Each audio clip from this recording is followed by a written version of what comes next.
चलिए, आज जो हम लोग टॉपिक पढ़ेंगे वो है आपका जीवन का अधिकार, राइट टू लाइफ। और इसका जो प्रावधान किया गया है भारतीय संविधान के फंडामेंटल राइट के अंतर्गत आर्टिकल कितना 21 के अंतर्गत। अगर आर्टिकल 21 में देखेंगे तो इसके लिए शब्द एक और यूज किया गया है वहां पर, प्राण एवं दैहिक स्वतंत्रता। ठीक है, और इसमें जो संविधान में देखेंगे सिर्फ संविधान में इतना ही लिखा गया है, प्राण एवं दैहिक स्वतंत्रता। समय समय पर जो है सो इसको क्या किया गया है, माननीय न्यायालय द्वारा इसको क्या किया गया है, विस्तार किया गया है। और विस्तार में देखेंगे तो जैसे संविधान में देखेंगे तो किसी व्यक्ति को जीवन एवं दैहिक स्वतंत्रता विधि द्वारा स्थापित प्रक्रिया। इसका मतलब किसी व्यक्ति को जीवन का जो अधिकार मिलेगा वो किसके द्वारा मिलेगा, विधि द्वारा स्थापित प्रक्रिया के द्वारा। इसका मतलब आपके पास जो जीवन का अधिकार है या जो भी अधिकार है, स्वतंत्रता है, वो सब आपको कौन अधिकार या स्वतंत्रता देता है, विधि द्वारा स्थापित प्रक्रिया। ठीक है, अगर इसके अकॉर्डिंग देखेंगे बड़ी समस्या।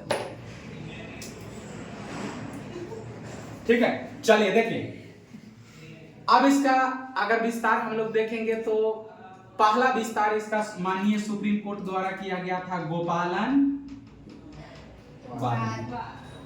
ठीक है, गोपालन बाद में पहला मामला यही आया था। और गोपालन बाद का है, आप लोग इतिहास में पढ़े होंगे, A.K. गोपालन, अरुण कुमार गोपालन। A.K. गोपालन ये एक मार्क्सिस्ट नेता थे। इसका मतलब मार्क्सवाद के विचार से क्या थे, प्रभावित थे। और आपको पता है जो मार्क्स का जो विचारधारा था वो कितना आक्रामक विचार था। आक्रामक विचार होने के वजह से मतलब उस समय कुछ ये ऐसा नारा वगैरह दिया करते थे जो देश की एकता और अखंडता पर क्या हो सकता था, खतरा हो सकता था। तो सरकार द्वारा इनको क्या करवा लिया गया, गिरफ्तार करवा के इनको क्या कर दिया गया, जेल में डाल दिया गया।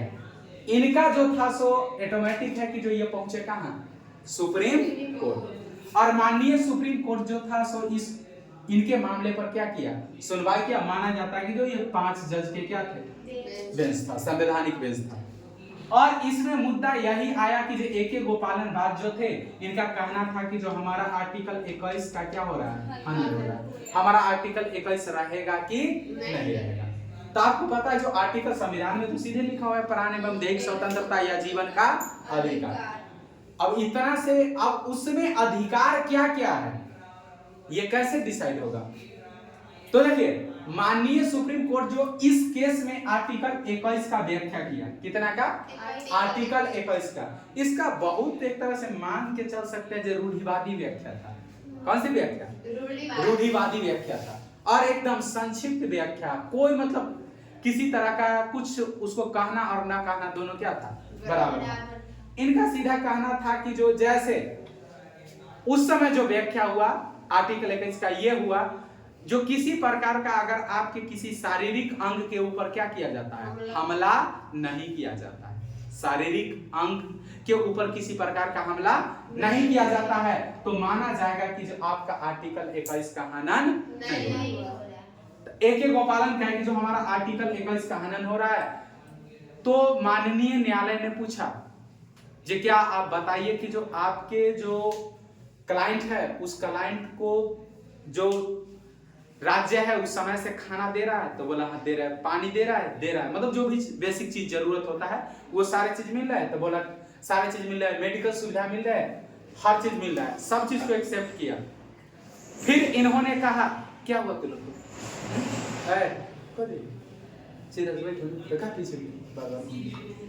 इसका मतलब क्या हुआ, इसमें मुद्दा इस बात का आ गया।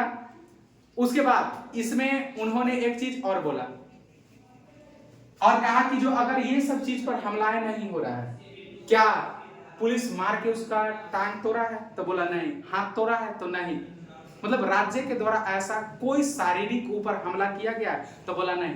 तो बोला कि कैसे आपका आर्टिकल 21 का हनन हो रहा है। तो जैसे इनका आर्गुमेंट था कि जो हमारा जो क्लाइंट है वो चाहता है कि जब हम बाहर आके क्या करें, भाषण दे। तो जज महोदय ने कहा कि जो भाषण का संबंध आर्टिकल 19 से है कि आर्टिकल कितना से है? 21 से। भाषण का संबंध वाक्य एवं अभिव्यक्ति की स्वतंत्रता तो आर्टिकल कितना से है? आर्टिकल 19 से है।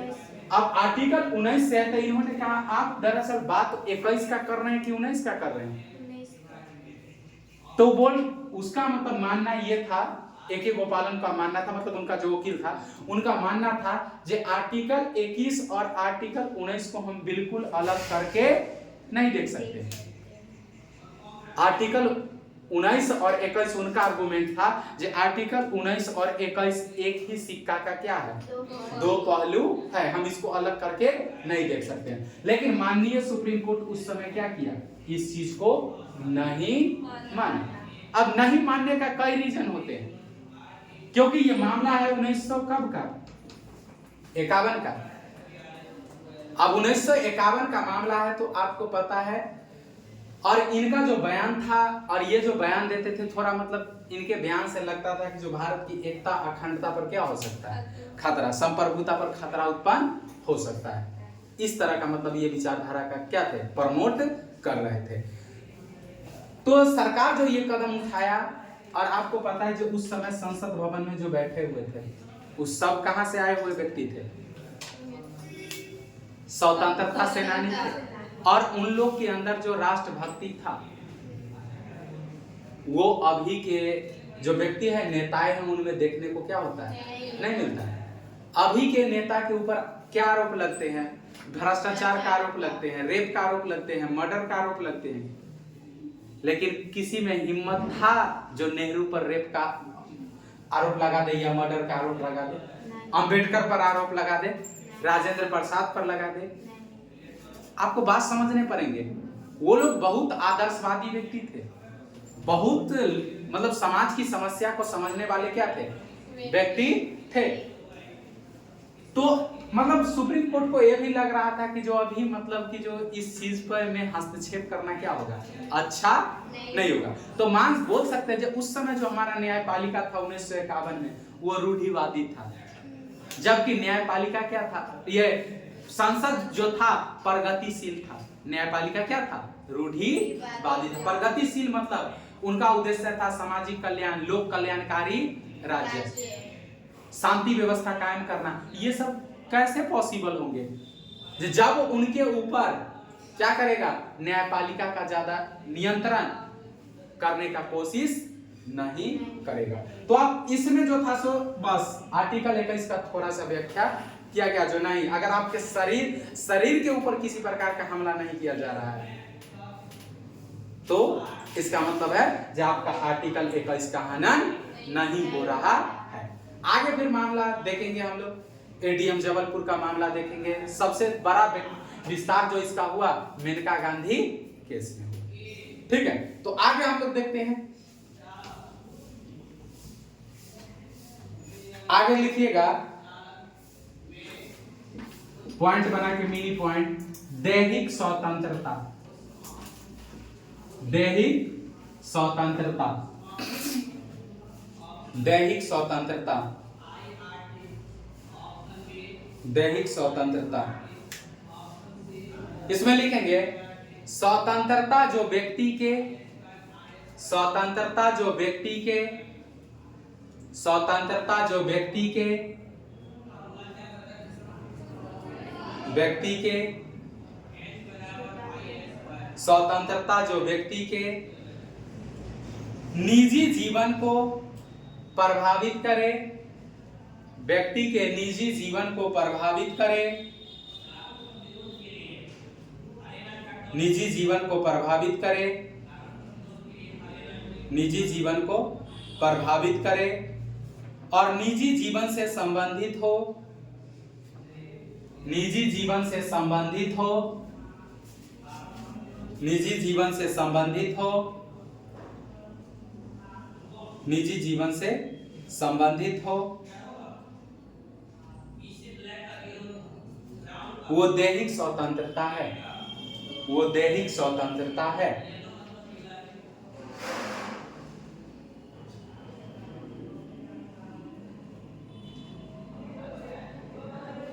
दैहिक स्वतंत्रता है। दूसरा पॉइंट लिखेंगे इसी में अगला, किसी व्यक्ति को मानहानि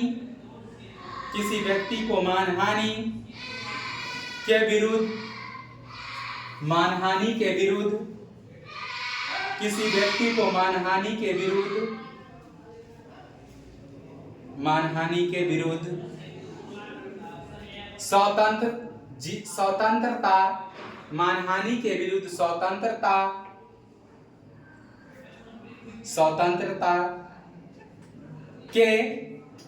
स्वतंत्रता के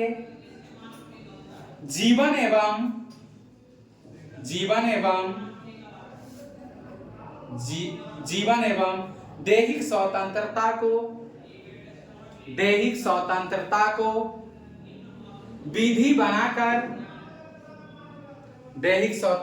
को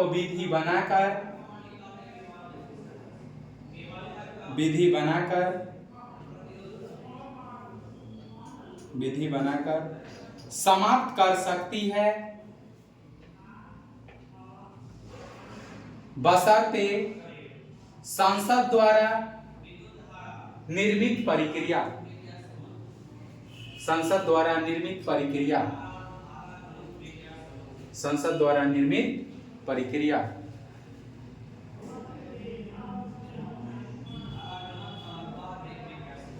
देखिए, तो यही गोपालनवाद में आपको कहा गया था। गोपालनवाद मामले में ही क्या कहा गया, दैहिक स्वतंत्रता का संक्षिप्त रूप में क्या किया गया, डिफाइन किया गया। ये कहा स्वतंत्रता जो व्यक्तिगत जीवन या निजी जीवन को क्या करता है, प्रभावित करे और निजी जीवन से संबंधित हो, उसको क्या बोलते हैं, व्यक्तिगत स्वतंत्रता या दैहिक स्वतंत्रता। व्यक्तिगत स्वतंत्रता या दैहिक स्वतंत्रता। अब दैहिक स्वतंत्रता में निजी क्या हो सकता है आपका, कुछ ना कुछ तो निजी होगा ना भाई। निजी में क्या हो सकते हैं,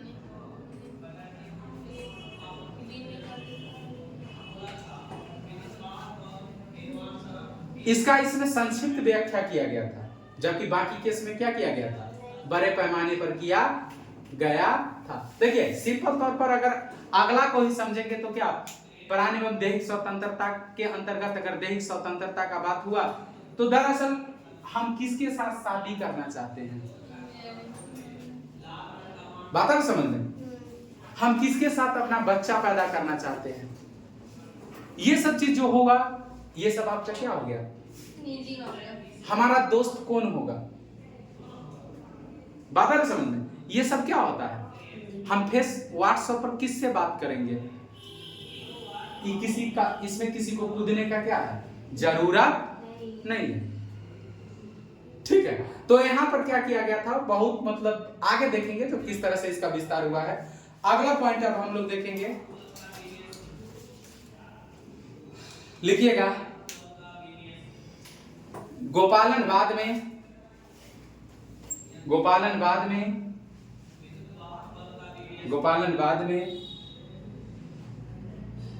संसद के अधिकार का समर्थन, गोपालनवाद में संसद के अधिकार का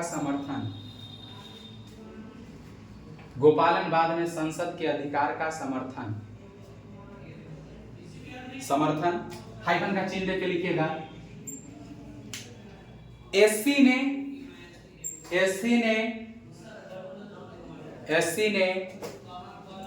गोपालनवाद में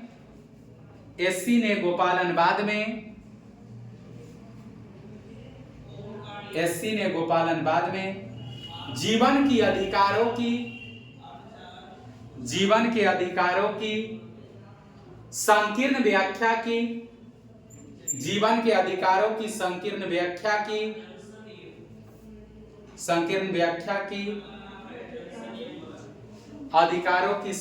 व्याख्या की आर्टिकल 19 और व्याख्या की आर्टिकल 19 और आर्टिकल 21 को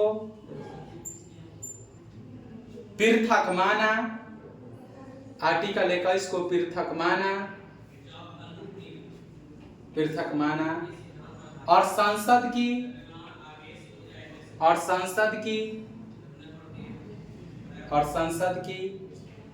प्राथमिकता, संसद की प्राथमिकता स्वीकार की, संसद की प्राथमिकता स्वीकार की,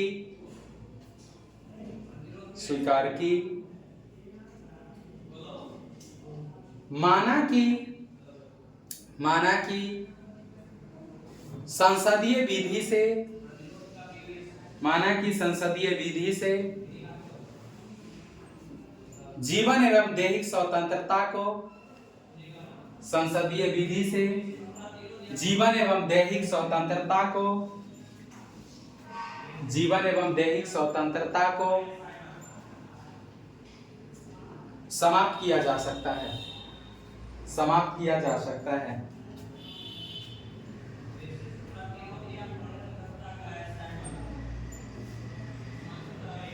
तो आप देख रहे हैं A.K. गोपालन बाद में जो था, सो आप मान लेंगे कि जो नागरिक के प्रति न्यायपालिका का समाज के प्रति झुकाव था कि संसद के प्रति झुकाव था? संसद के प्रति झुकाव था। और इसमें जो आपको बताए, जो यहाँ पर लड़ाई हो गया आर्टिकल 19 और आर्टिकल कितना का, 21 का, जबकि A.K. गोपालन जो थे उनका मानना था कि आर्टिकल 19 और आर्टिकल 21 क्या है, अलग नहीं। यहाँ तक कि वो आर्टिकल 14 को भी बीच में लेके आ गए। आर्टिकल किसको, 14 को भी बीच में क्या किए, लेके आ गए। अब इसका मतलब क्या हुआ, ये कह रहे हैं कि जो आर्टिकल 19 और 21 में क्या है, कोई अंतर नहीं है। लेकिन माननीय सुप्रीम कोर्ट माना कि जो आर्टिकल 19 और आर्टिकल 21 बिल्कुल क्या है, अलग अलग है, पृथक है, दोनों एक नहीं है। और यहाँ पर जो है सो ये कहा गया इस बात में, जो संसद के पास ये अधिकार है कि जो वो कानून बना के किसी भी व्यक्ति के प्राण एवं दैहिक स्वतंत्रता को क्या कर सकता है, समाप्त कर सकता है या कम कर सकता है। इसका मतलब उस समय जो था सो संसद के प्रति न्यायपालिका का क्या था, झुकाव था। क्योंकि आपको इससे पीछे पर्सपेक्टिव बताया, जिसका पीछे पर्सपेक्टिव क्या था, आपको पता है कि जो उस समय संसद में जितने व्यक्ति बैठे हुए थे वो सब क्या थे, स्वतंत्रता सेनानी, ठीक है। और कहीं ना कहीं उनके शक्ति और उसमें जो भी व्यक्ति थे वो सब क्या थे, एक सामाजिक व्यक्ति थे, उनसे समाज को बहुत ज्यादा क्या था, लगाव था।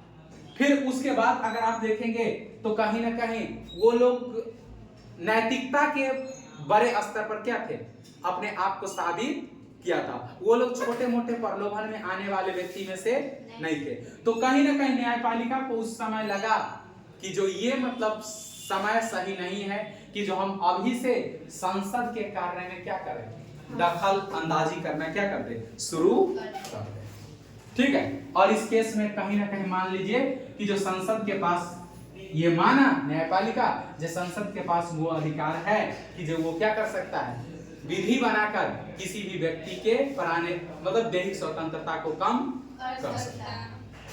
अगला पॉइंट लिखिएगा,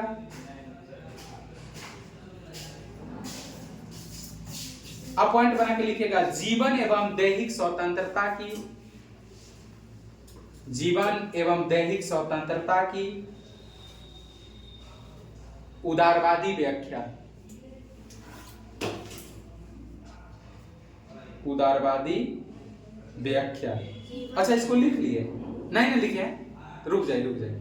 इससे अच्छा है कि जो इससे पहले एक केस पढ़ लीजिए, उसके बाद इसको पढ़ेंगे। एडीएम उसके बाद पढ़ेंगे तो ज्यादा अच्छा रहेगा। एडीएम जबलपुर, एडीएम जबलपुर बनाम शिवकांत शुक्ला, हाँ एडीएम जबलपुर शिवकांत शुक्ला, शिवकांत शुक्ला, शिवकांत शुक्ला, ब्रैकेट में लिख सकते हैं हैबियस कॉर्पस, हाँ habeas corpus, habeas corpus, habeas corpus. Oblique करके लिख सकते हैं बंदी प्रत्यक्षीकरण। हैबियस कॉर्पस का हिंदी होता है बंदी प्रत्यक्षीकरण, बंदी प्रत्यक्षीकरण, वाद या मामला या केस वाद। इसमें पहला पॉइंट लिखेगा इस बात में उच्चतम न्यायालय द्वारा, इस बात में उच्चतम न्यायालय द्वारा, इस बात में उच्चतम न्यायालय द्वारा जीवन की अधिकार, हाँ इस बात में उच्चतम न्यायालय द्वारा जीवन की अधिकार, जीवन की अधिकार, जीवन की अधिकार की रक्षा में, जीवन की रक्षा, क्या लिखते हैं, जीवन की अधिकार की रक्षा में असमर्थता, की रक्षा में असमर्थता, असमर्थता व्यक्त की गई, हाँ असमर्थता व्यक्त की गई, असमर्थता व्यक्त की गई, असमर्थता व्यक्त की गई और एससी ने, और एससी ने, एससी ने कहा कि, एससी ने कहा कि, एससी ने कहा कि आपातकाल के दौरान, एससी ने कहा कि आपातकाल के दौरान, आपातकाल के दौरान विधि का निर्माण, आपातकाल के दौरान विधि का निर्माण करके, विधि का निर्माण करके, विधि का निर्माण करके जीवन के अधिकार को, जीवन के अधिकार को निलंबित कर दिया गया है, कर दिया गया है। इसीलिए इस बाद में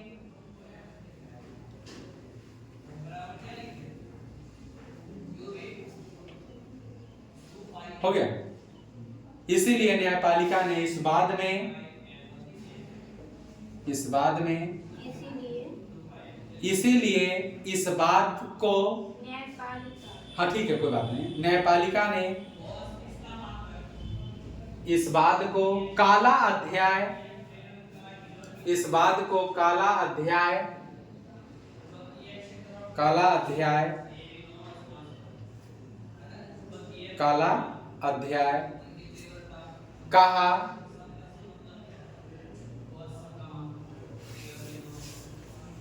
जब एससी ने, जब एससी ने, एससी ने, एससी ने जीवन के अधिकार को, जीवन के अधिकार को रक्षा करने में, रक्षा करने में असफल होगा, असफल होगा, असफल होगा।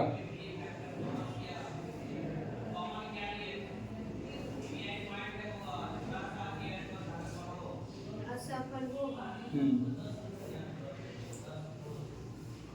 असफल होगा। देखिए एडीएम ये भी उसी समय का मामला था, इमरजेंसी के समय हैबियस कॉर्पस का मामला था। हैबियस कॉर्पस अलग से आपको पढ़ा देंगे, वो टॉपिक है आर्टिकल 21 के अंदर ही है, लेकिन वो बहुत बड़ा टॉपिक है, तो उसको हम लोग यहाँ पर आर्टिकल में नहीं घुसे देंगे, उसको अलग से क्या कर लेंगे, पढ़ लेंगे।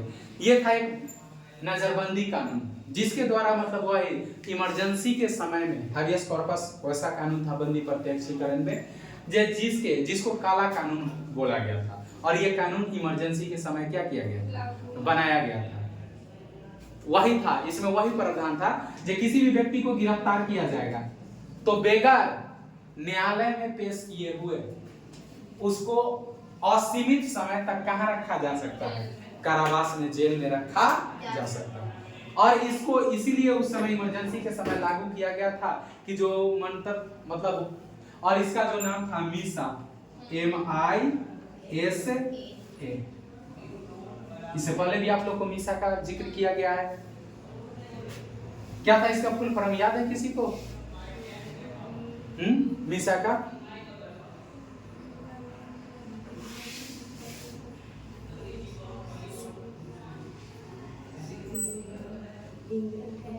मेंटेनेंस इंदिरा संजय एक्ट,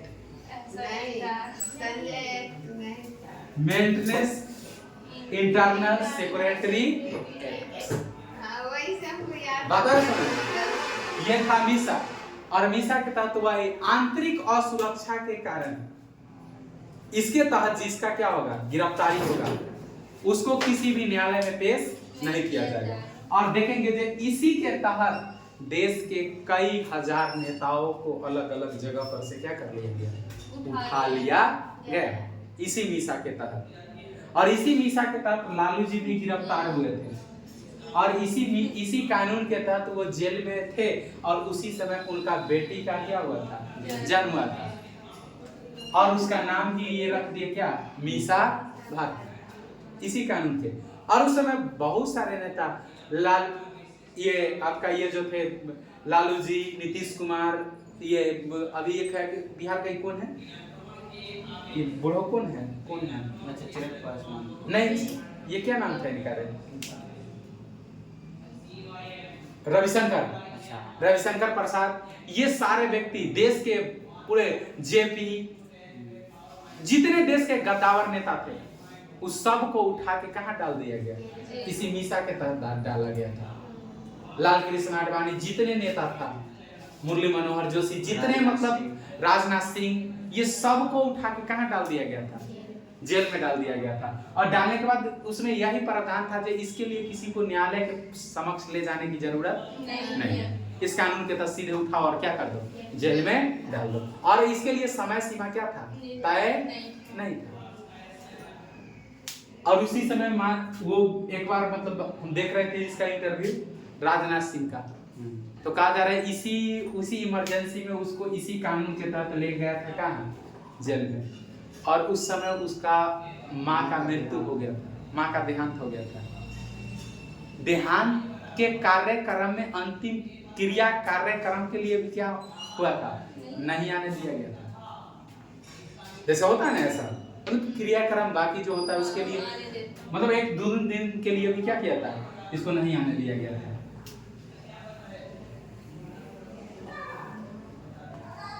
राजनीति में यही होता है बाबू, यकीनन आज तुम्हारा है, बस राजनीति में यही चलता है। वही बात, कुछ देर की खामोशी है फिर शोर आएगा, तुम्हारा वक्त आया है, हमारा दौर है, वही वाला बात है। चलिए अगला पॉइंट हम लोग देखेंगे। तो मेनका गांधी बाद में इसको काला अध्याय क्या किया गया, माननीय सुप्रीम कोर्ट कहा जो ये कानून जो लागू किया गया, हैबेस कॉर्पस जो लागू किया गया है, ये कानून अपने आप में क्या है, काला अध्याय है। ये किसका आर्गुमेंट था, माननीय सुप्रीम। जो इमरजेंसी हम मानते हैं कि जो इमरजेंसी लगाना मतलब जरूरी था, वो समझ में आता है, लेकिन उसके तहत इमरजेंसी में इस कानून के तहत जो ये गलत फायदा उठाया गया सरकार के द्वारा, ये अपने आप में क्या है, जस्टिफिएबल नहीं है, ये गलत है।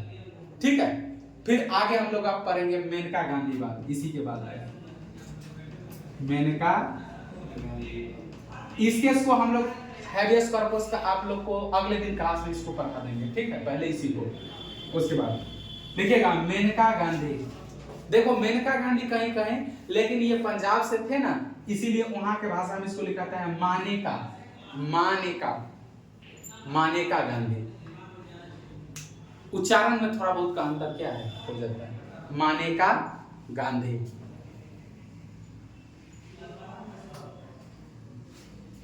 मानेका गांधी।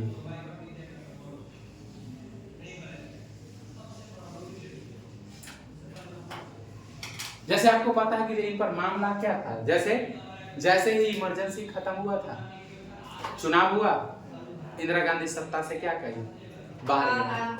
और जब बाहर गया तो मामला आया क्या चीज का, सरकार अति चुनाव हुआ, आम चुनाव, और आम चुनाव में पहला बार ऐसा हुआ जो गैर कांग्रेसी क्या बना, सरकार बना। और गैर मतलब पहला बार नहीं, दूसरा बार गैर कांग्रेसी सरकार बना। और उसमें पहला बार ऐसा माना जाता है जो जनता पार्टी क्या आया, सत्ता में आया। और जब जनता पार्टी मतलब पूरे बहुमत के साथ नहीं, वो भी आया तो मतलब बैसाखी के सहारे ही आया, लेकिन आया। मुख्य मतलब कोर ग्रुप में वही था।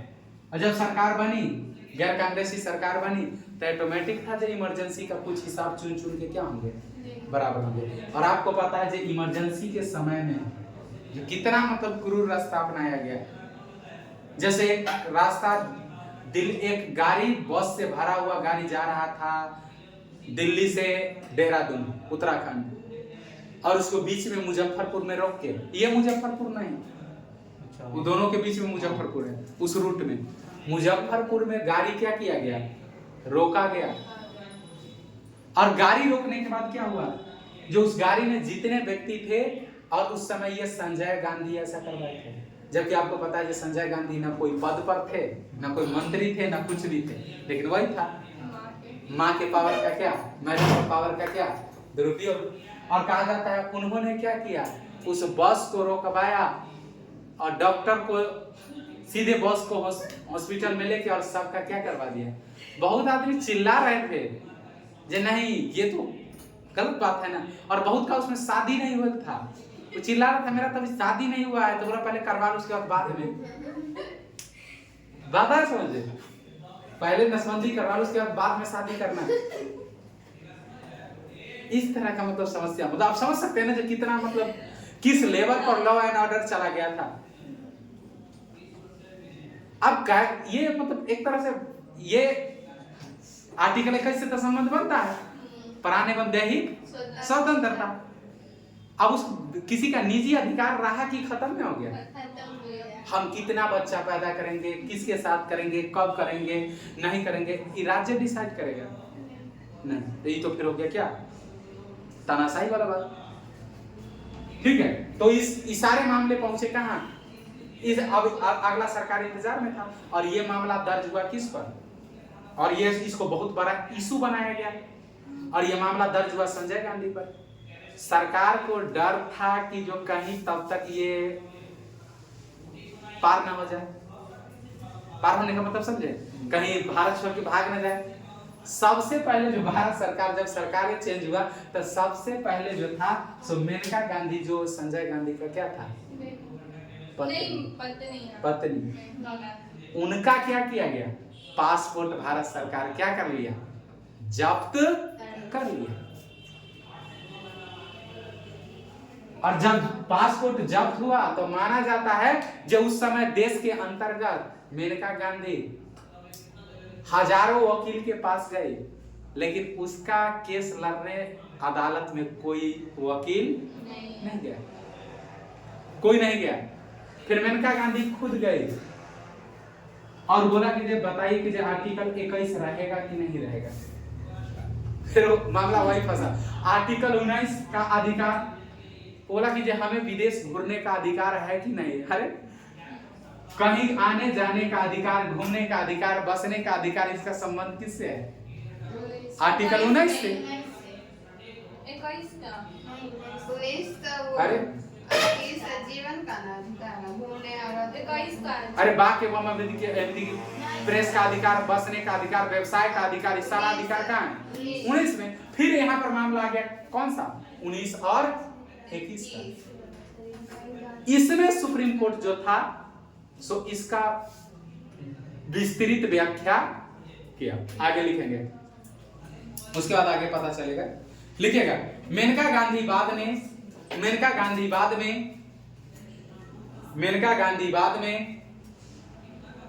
एससी ने विधि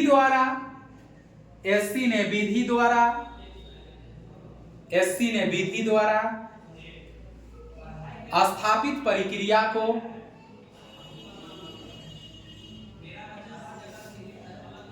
हो गया, एससी ने विधि द्वारा स्थापित प्रक्रिया को विधि की उचित प्रक्रिया में,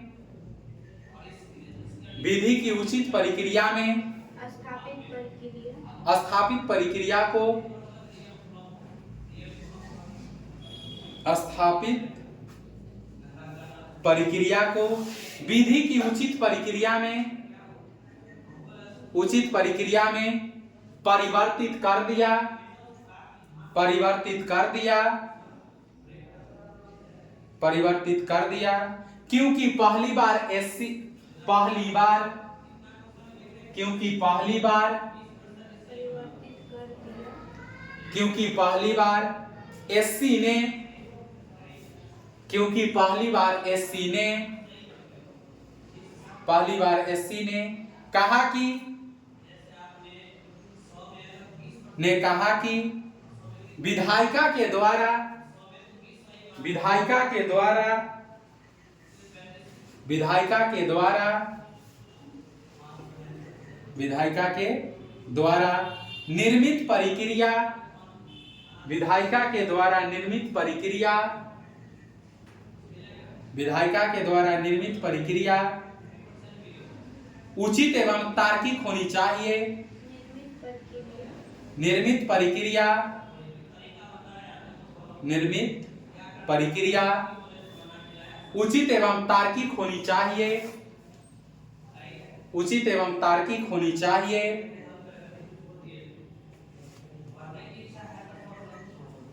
ऑब्लिक मनमानी एवं, मनमानी एवं स्वेच्छाचारी, मनमानी एवं स्वेच्छाचारी, स्वेच्छाचारी, स्वेच्छाचारी नहीं। देखिए पहला बार यहां पर क्या किया गया, इससे पहले जो व्याख्याएं चलते थे क्या चलते थे, विधि द्वारा, विधि द्वारा स्थापित प्रक्रिया, ये व्याख्या यहां पर क्या हो गया, पलट गया, और व्याख्या पलट के हो गया विधि द्वारा उचित प्रक्रिया। अब देखिए दोनों बात में कितना का अंतर हो गया। सो पहले स्थापित, स्थापित का मतलब हो गया संसद जो भी कानून बना देगा, जो भी कानून बना देगा, लागू कर देगा, वो क्या होगा, हो गया, उसमें कुछ करने का जरूरत नहीं है। इसका मतलब संसद सर्वोच्च था। यहाँ पर संसद कुछ भी कर सकता था, चाहे वो फंडामेंटल राइट से रिलेटेड हो, चाहे कहीं से रिलेटेड हो। इसमें इसका व्याख्या पहली बार क्या हुआ, बदला। अब कहता है विधि द्वारा उचित प्रक्रिया। अब भाई, अब जो प्रक्रिया होना चाहिए वो क्या होना चाहिए, उचित होना चाहिए, और क्या होना चाहिए, तार्किक होना चाहिए।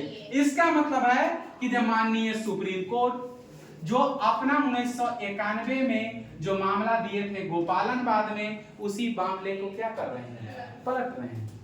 अब मेनका गांधी बाद में जो सरकार के तरफ से था, सरकार के तरफ से जो व्यक्ति था, वो कहा कि सर आप जो 1951 में जो बात कहे थे और अभी जो बात कह रहे हैं, ये दोनों बात में तो बहुत का अंतर हो गया।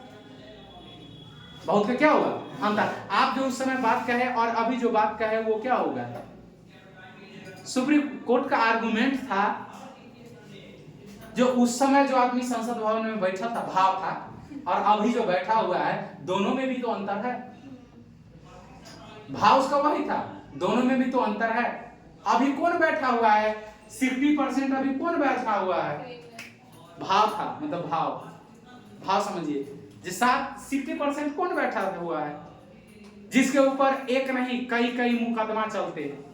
उसमें तो कई के ऊपर मर्डर का, फिरौती का, रेप का भी मर्डर क्या हो चुका है, साबित हो चुका है। उस समय इनका तादाद वहां पर नहीं था। बात आ रही समझ में, उनका तादाद नहीं था, मतलब उसका भाव था। इसका मतलब जब वो बदल सकते हैं तो हम नहीं बदल सकते हैं। और इसमें वही कहा कि आप कुछ, इसका मतलब हुआ कि अब संसद के अधिकार को माननीय न्यायपालिका ने सीमित करना क्या कर दिया, शुरू कर दिया। अब शुरू कर दिया, इसका मतलब क्या हुआ? उचित प्रक्रिया भाई। आप जो भी कानून बनाएंगे आप उचित है कि नहीं, ये कौन डिसाइड करेगा? कानून आप जो विधि बनाए हैं वो तार्किक है कि नहीं, इसका जांच कौन करेगा? न्यायपालिका। क्योंकि संविधान का व्याख्या का अधिकार, उसका जांच करने का अधिकार किसके पास है?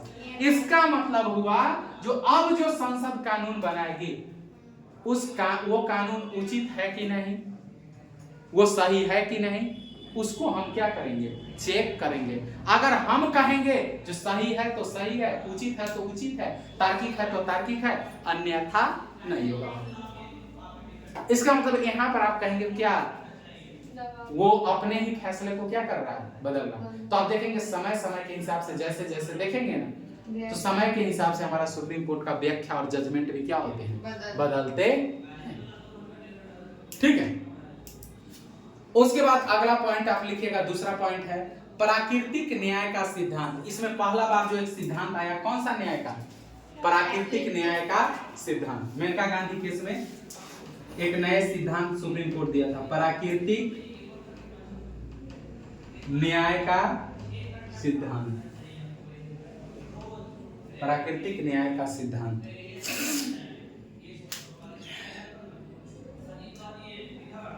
प्राकृतिक न्याय का सिद्धांत लिखिएगा। इसमें मेनका गांधीवाद में, मेनका गांधीवाद में,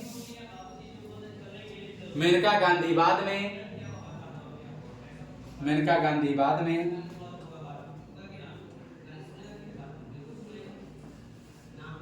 एससी ने प्राकृतिक न्याय का सिद्धांत दिया। एससी ने प्राकृतिक न्याय का सिद्धांत दिया। एससी ने प्राकृतिक न्याय का सिद्धांत दिया। एससी ने प्राकृतिक न्याय का सिद्धांत दिया। सिद्धांत का क्या दिया? दिया जो संविधान अथवा विधि में, जो संविधान अथवा विधि में उल्लेखित नहीं है, जो संविधान अथवा विधि में उल्लेखित नहीं है, जो संविधान अथवा विधि में उल्लेखित नहीं है, जो संविधान अथवा विधि में उल्लेखित नहीं है, विधि में उल्लेखित नहीं है, सभी प्रकार के संविधान व विधि का आधार है,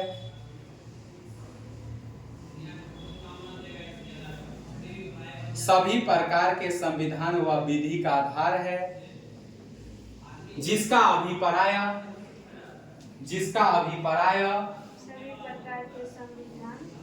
सभी प्रकार के संविधान व विधि का अधिकार है, वह विधि का अधिकार है, जिसका अभिप्राय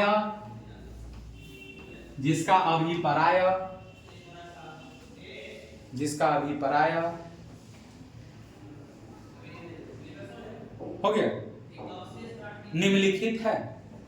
पहला लिखेंगे इसमें, किसी भी व्यक्ति को किसी भी व्यक्ति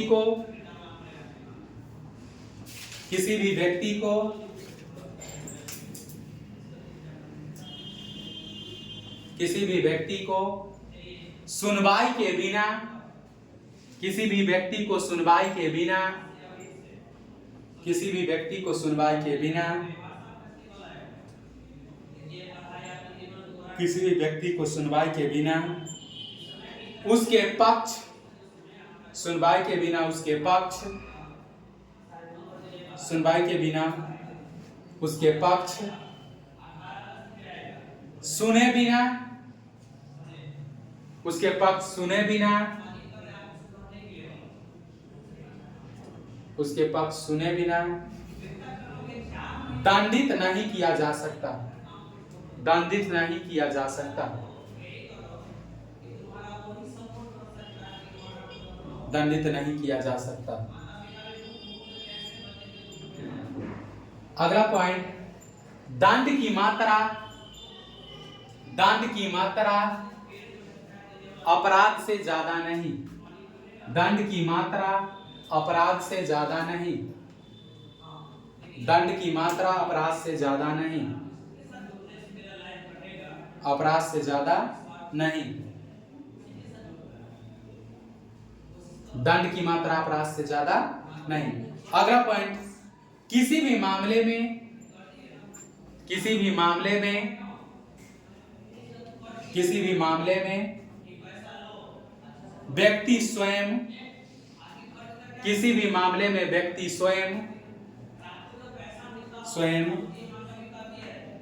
न्यायाधीश नहीं बन सकता, स्वयं न्यायाधीश नहीं बन सकता, स्वयं न्यायाधीश नहीं बन सकता, बल्कि दंड देने के लिए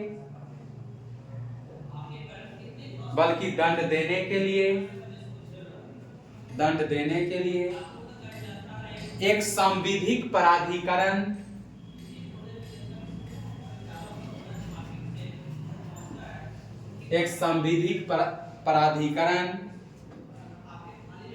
होना चाहिए, एक संविधिक प्राधिकरण होना चाहिए, एक संविधिक प्राधिकरण होना चाहिए, संविधिक प्राधिकरण होना चाहिए।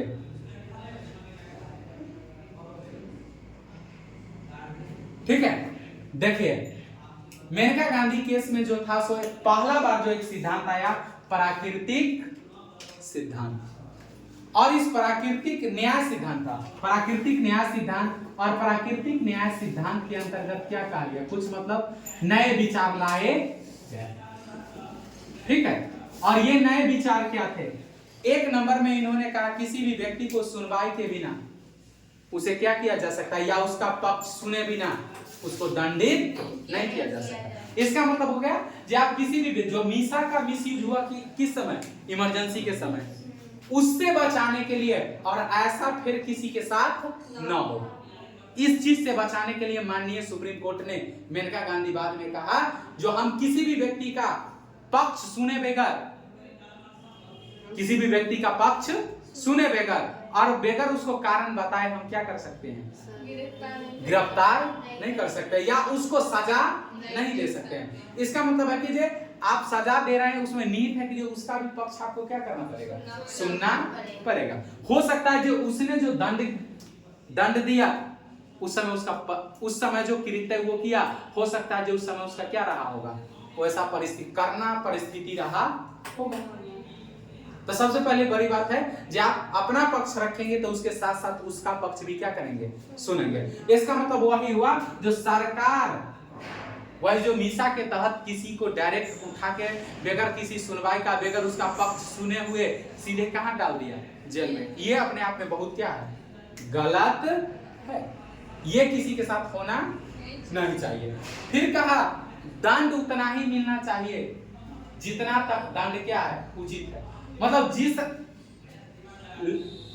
जिस लिमिट तक या जिस लेवल तक व्यक्ति ने क्या किया है, अपराध किया है या विधि का उल्लंघन किया है या कानून का उल्लंघन किया, उसका दंड का मात्रा भी क्या होना चाहिए, उतना ही होना चाहिए। इससे पहले आप आर्टिकल 20 में इस बात को देखे है ना भाई, डिटेल में। आर्टिकल 20 में भी तो यही बात कहा गया था ना, जो किसी भी व्यक्ति को जिस हिसाब से क्या होगा, गलती होगा, उस हिसाब से उसको क्या किया जाएगा, दंडित किया जाएगा। इसका मतलब ये नहीं कि जब कोई मान लीजिए रोड पर जा रहा था, रोड पर क्या कर रहा था और आप सिर्फ कुछ नहीं किए हैं, आप इतना किए हैं कि जो उसको एक तबराक मार दिए, इतना ही किए और कुछ नहीं किए। और एक तबराक मारे दिए तो इतना ज्यादा भयानक तबराक नहीं है जो फूल गया है या कुछ हो गया है, सिंपल नॉर्मल तबराक। जैसे आप उसको पिट्ठी थपथपाए लेकिन तनका कस के थपथपा गया, उसको बुरा लग गया, होता है कई बार, बुरा लग गया और वो चला गया सुप्रीम कोर्ट और कहा कि दरअसल हुजूर बात ऐसा है, या कहीं भी चला गया किसी भी न्यायालय में, जो बात ऐसा है कि जो हमको क्या किया गया है, मारा गया है पब्लिक प्लेस में, जबकि देह पर किसी प्रकार का कोई दाग नहीं है, मतलब कोई वैसा एंजल आया नहीं है। माननीय सुप्रीम कोर्ट कहा कि अच्छा ठीक है, तुमको ये मतलब झापट मारा है, इसको हम क्या करते हैं, फांसी पर लटका देते हैं। ये जस्टिफिएबल है? नहीं। या मतलब क्या है कि जो ज्यादा हो गया तो आप कहें कि जो इसको आजीवन कारावास दे देते हैं, कि क्या मतलब लगता है कि जो ये बात जस्टिफिएबल है सर? इसका मतलब जिस हिसाब से गलती है उससे बहुत ज्यादा क्या है, उसके उम्मीद से बहुत ज्यादा उसको क्या किया जा रहा है, सजा दिया जा रहा है, जबकि ऐसा नहीं होना चाहिए। तो इसका मतलब हो गया जो जिस हिसाब से उसका क्या है, गलती है।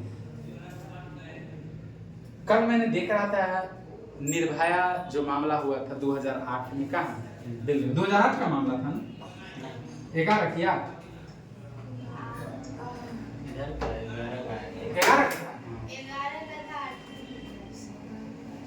11 का था क्या, 11 का था। अब देखो इसमें डाउट है तो चलो 11 का था, मान लो 11 का मामला था। लेकिन आप देखेंगे 11 का मामला था और उसका माँ का इंटरव्यू था लगभग मेरे हिसाब से अभी से 4 साल पहले का दिखा रहा था, 20 का जब भी रहा होगा, और शायद उसको 21 में फांसी मिला है। उसका माँ का जो हम स्थिति देखे थे ना, और वो जो बता रहा था यार हमारे देश में लॉ एंड ऑर्डर का क्या मतलब व्यवस्था है, इस पर मतलब सबसे बड़ी बात है कि जो बहुत मतलब खराब आदमी को अजीब महसूस होता है, और इसीलिए आदमी को धीरे धीरे क्या हो जाता है, प्रशासन व्यवस्था पर से, लॉ एंड ऑर्डर से व्यवस्था क्या होता है, उसका जिस तरह से मतलब हत्याएं हुआ वैसा भगवान न करे कि जो किसी के साथ हो, या अभी जो आपका पश्चिम बंगाल में हुआ डॉक्टरों के साथ, ये कहीं से जस्टिफिएबल नहीं है, और कतई जो भी उसमें संलिप्त हो उसको कतई बर्दाश्त नहीं किया जा सकता है। ये बर्दाश्त करने का क्या है, वो तो रिपोर्ट बता रहा है, इनका मामला देखेंगे तो बता रहा है कि जो उसका मतलब कि जो ये पैर जो होता है ना, दोनों पैर जांग, उस जांग को मतलब ऐसे फाड़ के जो है से दोनों को राइट एंगल में मिला दिया गया। इसका मतलब समझते हैं, जैसे दोनों पैर को फाड़ करके ऐसे करके मिला दे, ऐसे मिल जाए, ये एंगल बन जाए, इसका मतलब समझ सकते हैं जो उसका किस तरह से उसको मतलब कि जो तोड़ा गया होगा सब, मतलब ऐसा कोई इंसान कैसे कर सकता है? फिर भी वहाँ की सरकार इतना हैवानियत तरीका से किसी का कैसे मतलब कि क्या हो सकता है यार, कोई भी इंसान इतना हद तक कैसे जा सकता है? ये बात तो समझ में आता है जो उसको शारीरिक भूख है, हवस है, तो हवस का लिमिट होता है ना। अगर किसी को अगर शारीरिक भूख है करे, हवस है, तो हवस का एक लिमिट है ना। हवस पूरा करने के लिए इतना मतलब इस लेवल पर चले जाना बहुत मतलब कि जो ये कहीं से मतलब कि जो इसको जस्टिफाई नहीं किया जा सकता है। और हमारे देश का सबसे बड़ा दुर्भाग्य क्या है जानते हैं? हमारे देश में होता है गिद्धों जैसा राजनीति, लाश पर राजनीति होता है तो बड़ा मतलब खराब लगता है, या किसी के साथ वैसा दुर्घटना हो जाए और उस पर राजनीति होता है ना, बड़ा स्थिति खराब हो जाता है देश में। इस व्यवस्था को, और एक निर्भया का हुआ, और निर्भया के बाद क्योंकि ये दो केस आप देखेंगे हाईलाइटेड इसीलिए हुआ, एगो हाथरस वाला मामला हाईलाइटेड मेरे हिसाब से हुआ था शायद 19 में या 20 में हाथरस वाला मामला हुआ था, उसमें भी एक लड़की को मतलब कि जो ऐसा हुआ था, और होने के बाद पुलिस जो था से राताराती पेट्रोल छीट के मतलब जला दिया था। एक शायद 21 का मामला था कि 20 का, कोरोना के आसपास का ही मेरे हिसाब से मामला था। 20 का मामला था, 20 का मामला था। उस 20 वाला में उस मामले में भी, उसके बाद भी ऐसा नहीं है जो हमारे देश में मतलब रिपोर्ट ये बताता है जो प्रत्येक 1 घंटा में 6 गो 7 गो रेप हो जाता है। जी 6-7 रेप हो जाते हैं 1 घंटा में। इसका मतलब डेली हजारों केस हो जाते हैं। आपको बात है समझ में, जो रिपोर्ट में आते हैं। इसका बहुत बड़ा गेम चलता है। जब आपको ये इंडियन सोसाइटी पढ़ाएंगे ना, या सामाजिक न्याय, सोशल जस्टिस, उस समय आपको ये टॉपिक समझ जाएंगे जो यहाँ गेम कैसे काम करता है। आपको पता है, जैसे वो छोड़िए ना, आप सीधा बताइए ना, जहाँ आपके अगल बगल में जितने रेप जैसे मामले होते हैं, उस मामले में कितना % का मामला दर्ज हो पाता है या समाज से या परिवार से बाहर जाता है? कितना %? वही पूछ रहे हैं, कितना %?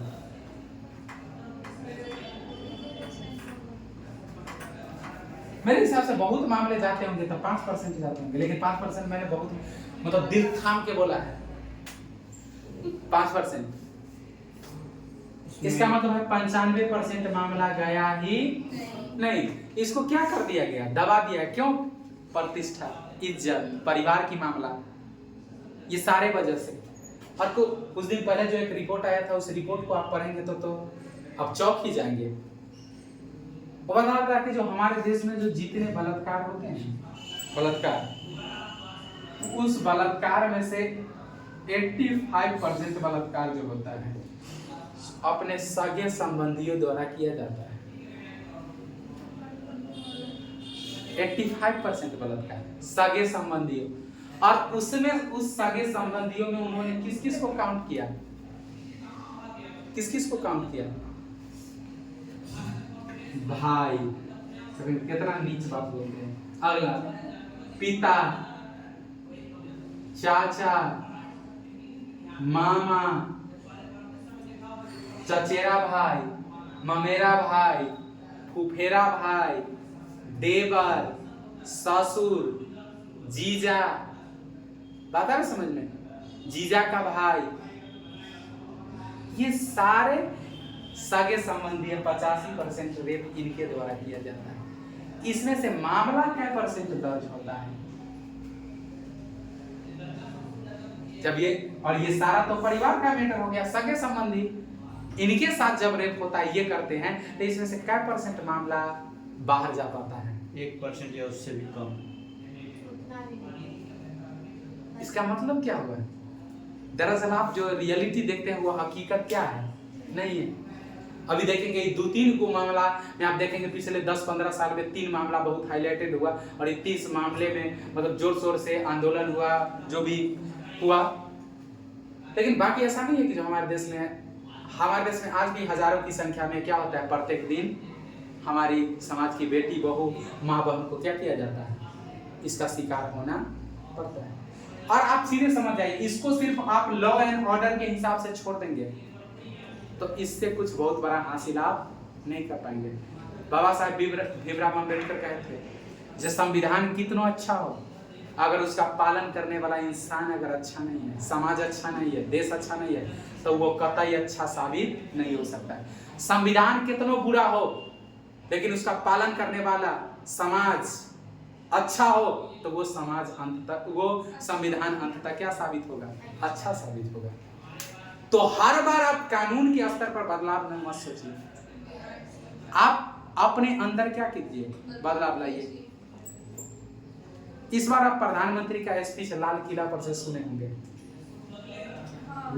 प्रधानमंत्री का जो मैं दावा के साथ कह सकता हूँ, जो 75% स्पीच जो था ना, ये कानून व्यवस्था, लॉ एंड ऑर्डर पर आधारित नहीं था।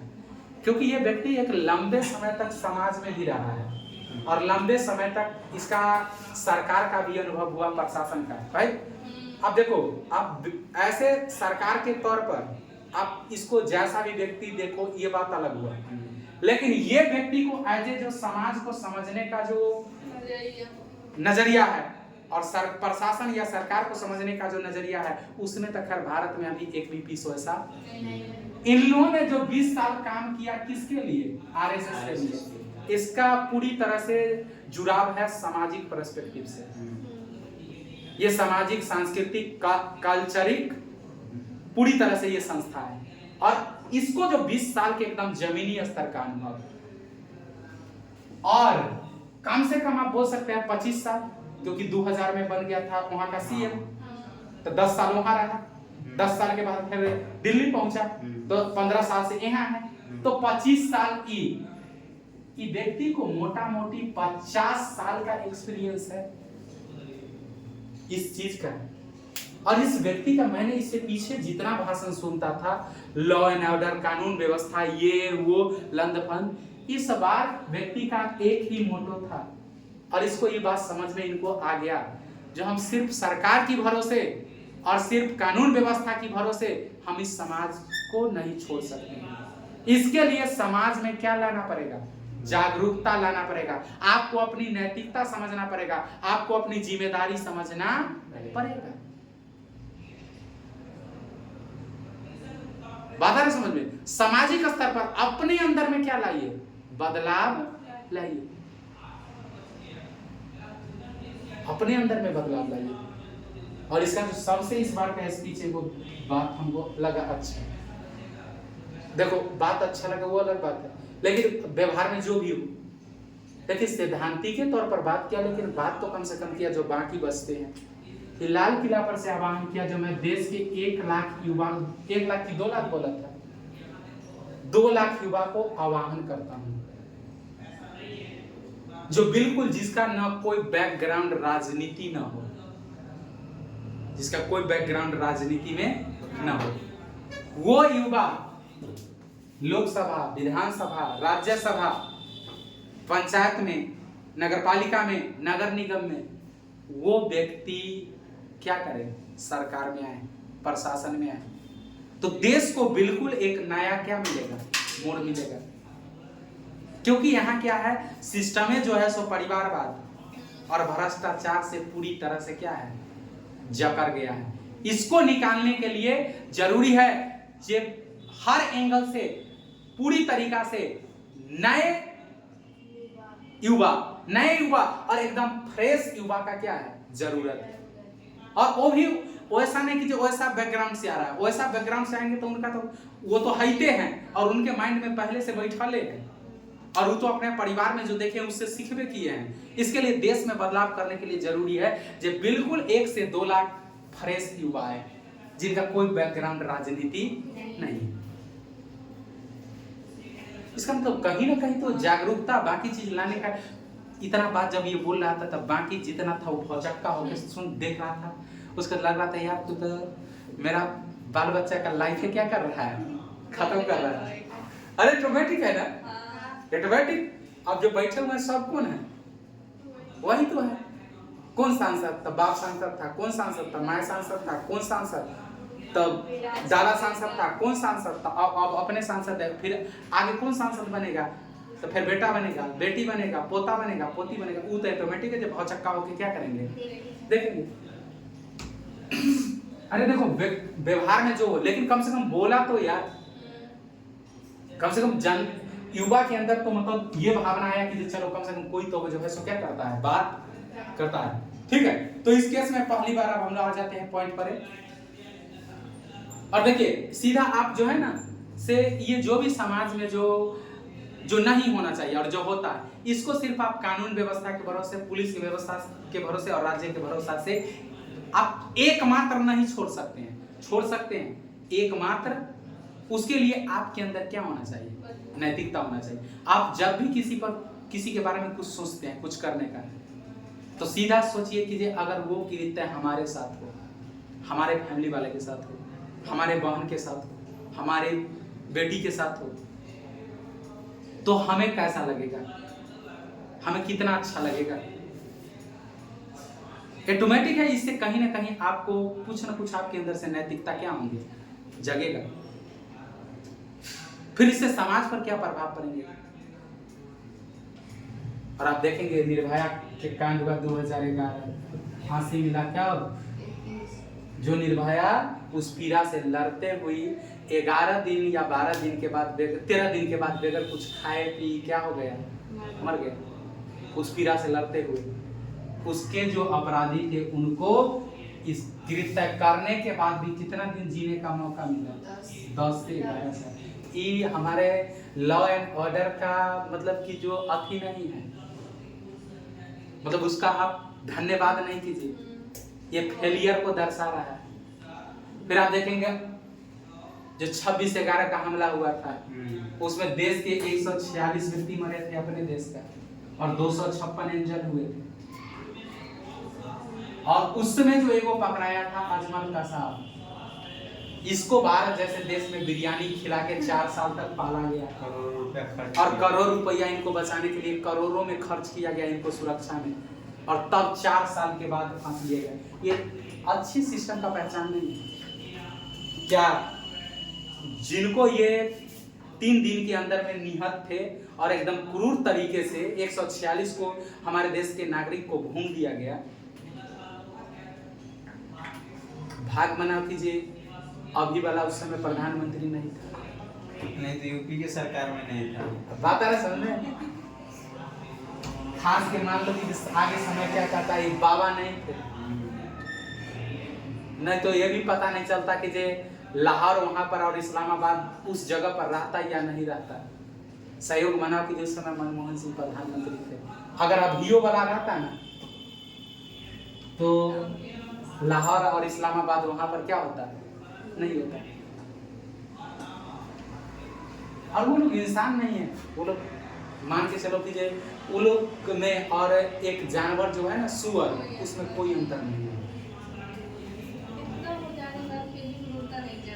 नहीं अगला रावण को उतना हो गया था, फिर भी इसका अंतिम समय में भी देखा था बेटा यार समझाने बेटा को बोला कि जाओ ना यार, जब इतना निपटिए गया, इतना जब सब भाई खत्म हो गया, पूरा सेना खत्म हो गया, पूरा साम्राज्य खत्म हो गया, उसके लिए रावण का परवाह है नहीं है, तब एगो बेटा बचा चलिए जाएगा तो रावण का क्या परवाह, जब तुम खत्म हो जाओ उसके बाद हम हैं। तो वही वाला बात होता है। चलिए अगला पॉइंट लिखेंगे। तो इसमें पहली बार यह कहा गया प्राकृतिक न्याय के अंतर्गत में, जो देखिए भाई साहब, जो कुछ अधिकार ऐसा है जिसको आप क्या कर सकते हैं, किसी भी कीमत पर किसी से छीन नहीं सकते हैं। तो इसमें वही कहा, जो दंड की मात्रा अपराध से क्या होना चाहिए, ज्यादा नहीं होना चाहिए। अब मान लो जो अभी जो आपको ये वाला मामला समझाए, अभी जो यही बंगाल वाला मामला हुआ, सबको पता है, लेकिन आप इतना मान के चलो अगर इसके ऊपर भी कुछ होगा ना, कितना कुछ हो जाए, 10 साल से कम नहीं लगेंगे, तुम लिख के रख लो। सरकार तो कुछ बोल ही नहीं रहा है, बता रहे समझ में। अगर कुछ भी हो जाए ना, ये 10 साल से पहले इसको अगर फांसी भी होंगे, कुछ भी होंगे, तो हमारे यहाँ वो 10 साल में हो जाए तो हो जाए। ये बड़ी बात है, ये फेलियर है न्यायपालिका, हमारे कानून व्यवस्था का क्या है, फेलियर। अच्छा कौन नहीं जानता है जो उसके साथ ऐसा क्यों हुआ, उठाओ सीधे लटका दो चौराहे पर। और वो जो मामला भी समझाया आपका कसाब का, उसको 4 साल तक बिरयानी खिलाना देसी, करोड़ों का क्या करना, अरे उसका 4 साल में माना जाता है कि जो उसके ऊपर लगभग 37 करोड़ रुपया खर्चा हुए थे देश का, उसके सुरक्षा में। या 37 करोड़ का मतलब समझते हो, वो जिस जेल में था 4 साल तक, वो जेल को पूरे चारों तरफ से सीआरपीएफ और बीएसएफ के द्वारा मतलब पूरी तरह से सील करवाया हुआ था, प्लस में ड्रोन एक्टिव रहता था। क्या जरूरत है यार, 10 गो में से 9 गो को पुलिस निपटाइए दिया था, एनएसजी कमांडर, उसको भी लगले हाथे क्या कर देता, निपटा देता। निपटाता नहीं, जनता को देता सब आधा किलो। अगर सही बात है, हम लोग जैसा रहता ना व्यक्ति, प्रधानमंत्री या अति, उस कुछ मत करो, पूरे अंतरराष्ट्रीय चैनल पर पूरे पर लाइव चला, जनता को दे दो, जनता को नहीं देना है, इसको सुताओ और बांध दो, और बांध के यहाँ से शुरू करो नीचे से ऊपर तक काट दो। हाँ, एक बोटी काटो और उस पर थोड़ा नमक और मिर्च का गुंडी मारो, और फिर आधा घंटा के बाद फिर अगला पीस काटो, और ऐसा कार्यक्रम लगातार 4 दिन तक अंतरराष्ट्रीय और राष्ट्रीय मीडिया पर चलाते रहो, और 4 दिन में उसको गर्दन तक पहुंचना है, इस रफ्तार से काटना है। बात है समझ में। उसके बाद ऐसा कृत्य करने से भी किसी को देख के रूह कांप जाए, मतलब कल्पना में भी वो ऐसा क्या कर पाए, सोच नहीं पाए। सबक इससे मिलते हैं, सबक इससे मिलते हैं। अगला पॉइंट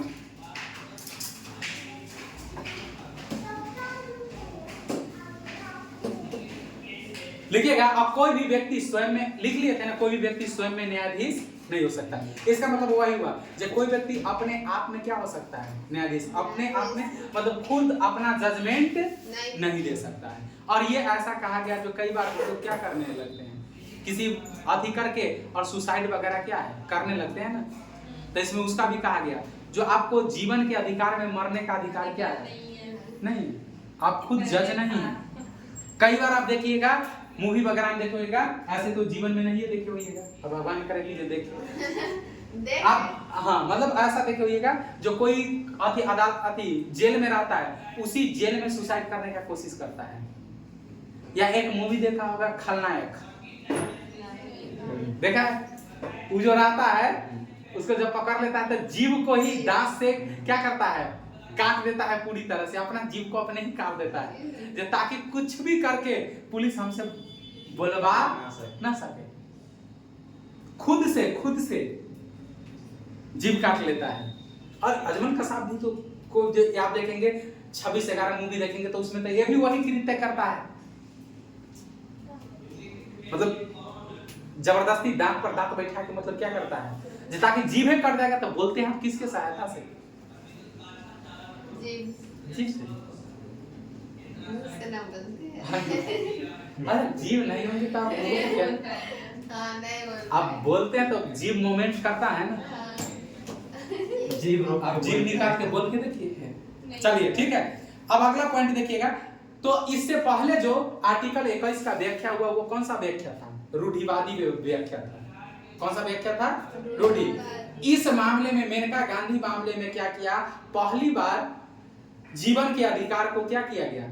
उदारवादी व्याख्या किया गया।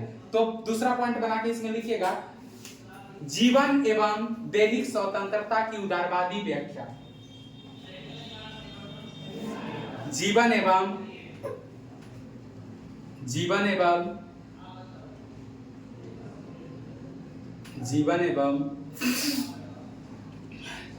दैहिक स्वतंत्रता की उदारवादी व्याख्या।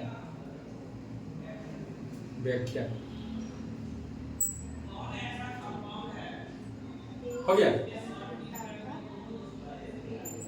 जीवन एवं दैहिक स्वतंत्रता का उदारवादी व्याख्या में पहला पॉइंट लिखेंगे, एससी ने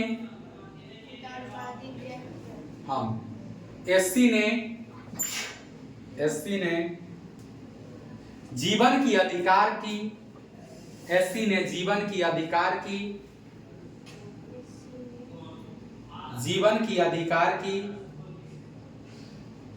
विस्तृत व्याख्या करते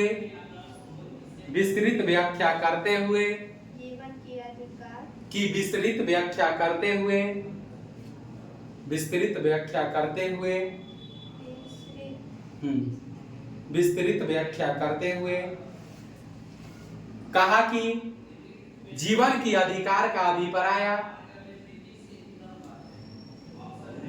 अधिकार की अभिप्राय पशुवत करते हुए जीवन की अधिकार का अभिप्राय पशुवत के समान व्याख्या करते हुए कहा कि पशुवत के समान जीवन का अधिकार नहीं है,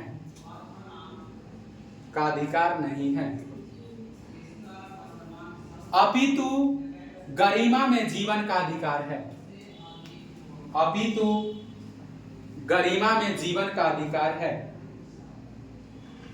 गरिमा में जीवन का अधिकार है। दूसरा पॉइंट, इसीलिए एससी ने कहा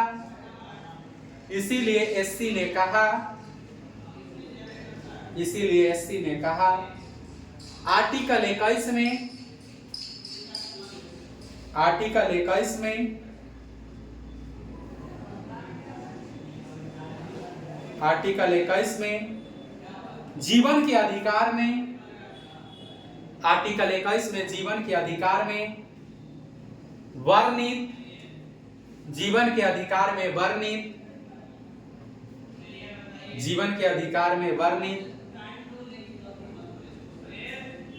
के अधिकार में वर्णित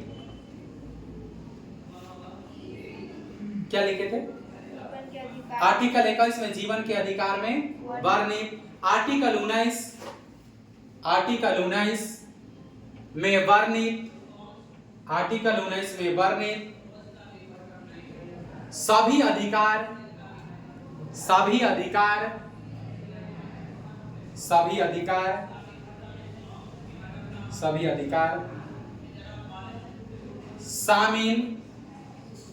अधिकार शामिल और दोनों दोनों एक दूसरे के पूरक है, एक दूसरे के पूरक है, पूरक है, या एक ही सिक्के के दो पहलू है, या एक ही सिक्के के दो पहलू है, एक ही सिक्के के दो पहलू है।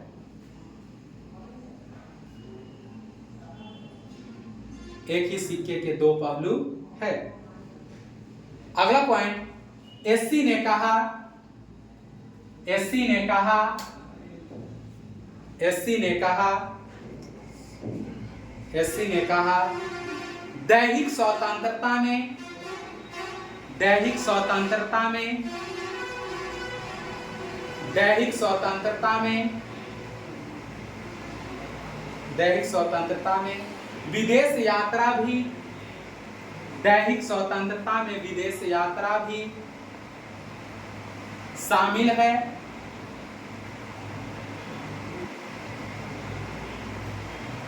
विदेश यात्रा भी शामिल है। और इसी बात से, और इसी बात से, इसी बात से एससी के द्वारा, इसी बात से एससी के द्वारा, इसी बात से एससी के द्वारा जीवन के अधिकार का, जीवन के अधिकार का, जीवन के अधिकार का विस्तार कर दिया गया, विस्तार कर दिया गया, विस्तार कर दिया गया। और बाद में विस्तार कर दिया गया, और बाद में, और बाद में दिए गए अनेक निर्णयों के द्वारा, बाद में दिए गए अनेक निर्णयों के द्वारा, अनेक निर्णयों के द्वारा जीवन के अधिकार में, जीवन के अधिकार में निम्नलिखित का समावेशन, निर्णय के द्वारा जीवन के अधिकार में निम्नलिखित का समावेशन, निम्नलिखित का समावेशन किया गया, निम्नलिखित का समावेशन किया गया, निम्नलिखित का समावेशन किया गया, निम्नलिखित का समावेशन किया गया, निम्नलिखित का समावेशन किया गया। ठीक है, देखिए, तो इस बात में माना जाता है कि जो प्राण एवं दैहिक स्वतंत्रता या जीवन एवं दैहिक स्वतंत्रता को उदारवादी व्याख्या किसके द्वारा किया गया? माननीय सुप्रीम कोर्ट के द्वारा किया गया। किस बात में? मेनका गांधी बाद में। ठीक है, इससे पहले जो उनका व्याख्या था वो व्याख्या कौन सी व्याख्या था? रूढ़िवादी व्याख्या। इसमें पहली बार कहा गया था जो व्यक्ति के जीवन का अधिकार आर्टिकल 21 के अंतर्गत है, उसमें व्यक्ति का जीवन का अधिकार में ये निहित है, जो व्यक्ति का जीवन का अधिकार का मतलब या जीवन जीने का मतलब ये नहीं हुआ जो व्यक्ति किसके जैसा जीवन जिए, पशु के जैसा, पशुवत जीवन के जैसा नहीं। व्यक्ति को जीवन जीने का अधिकार है, प्रतिष्ठा सम्मान के साथ जीवन जीने का, मतलब मानव जैसे जीवन जीने का क्या है? अधिकार है। और इसी में उन्होंने कहा जो आर्टिकल 21 और आर्टिकल 19 जो है सो बिल्कुल अलग नहीं है, दोनों एक दूसरे का क्या है? पूरक है। इसका मतलब है जो आर्गुमेंट AK गोपालनवाद में उनका वकील दे रहा था, उस सारे व्याख्या को इस मामले में सुप्रीम कोर्ट क्या मान लिया? सही मान लिया। जो AK गोपालन जो उस समय कह रहे थे उस मामले में, अपने मामले में, उस सारे आर्गुमेंट को सुप्रीम कोर्ट मेनका गांधी बाद में क्या कर लिया? मान लिया। और कहा कि जो व्यक्ति के जीवन जीने के अधिकार में पशुवत जीवन जीने का अधिकार नहीं है, उसको मानव जैसा जीवन जीने का अधिकार है। और बोला, और यहीं के पर उसका विस्तार किया, जैसा किसी भी व्यक्ति को मान सम्मान प्रतिष्ठा के साथ क्या है? जीवन जीने का अधिकार है। और यहाँ पर से इस सारे व्यवस्था का क्या किया गया? विस्तार करना शुरू किया। अब अगला पॉइंट हम लोग लिखेंगे, अगला पॉइंट लिखिएगा, त्वरित सुनवाई के विरुद्ध, या 1 मिनट रुको इसको। नीचे पॉइंट बना के लिखिएगा, उच्चतम न्यायालय ने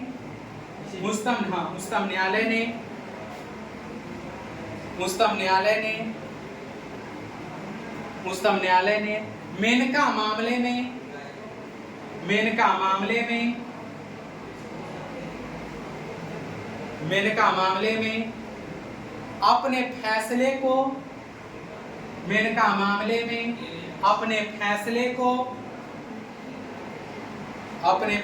को दोबारा स्थापित किया।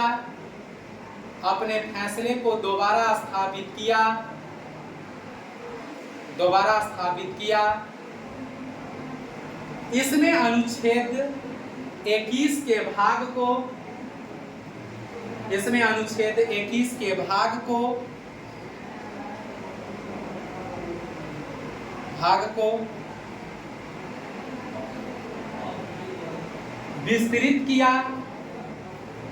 विस्तृत किया और निम्नलिखित अधिकार की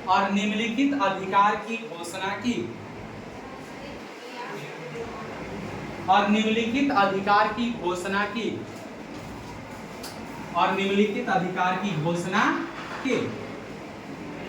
निम्नलिखित में क्या सब था? पहला आप लिखेंगे, मानवीय प्रतिष्ठा के साथ जीवन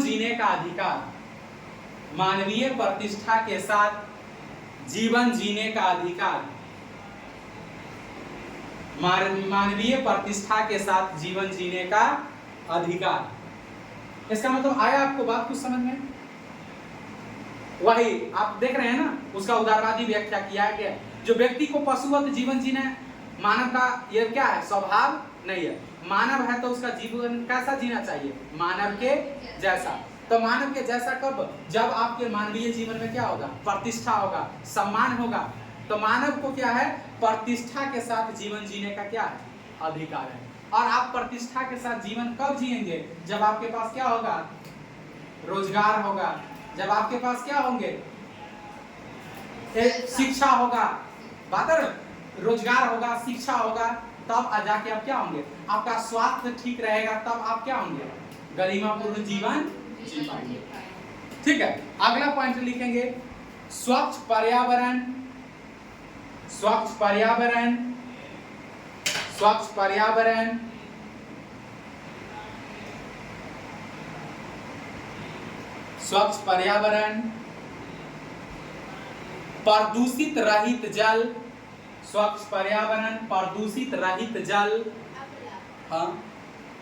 प्रदूषित रहित जल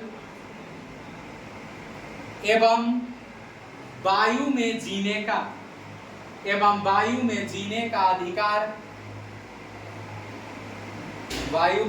का अधिकार एवं हानिकारक उद्योगों के विरुद्ध सुरक्षा।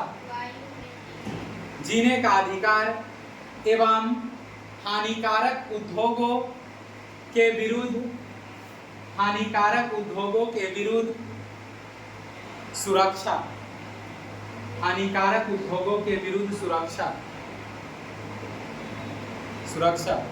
अगला, जीवन का रक्षा का अधिकार या जीवन रक्षा का अधिकार।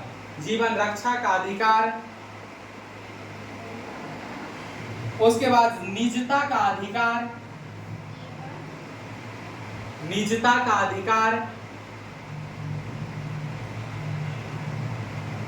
स्वास्थ्य का अधिकार,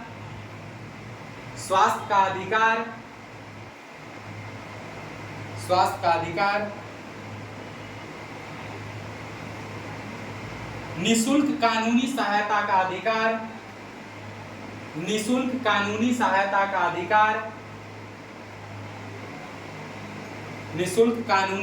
का अधिकार,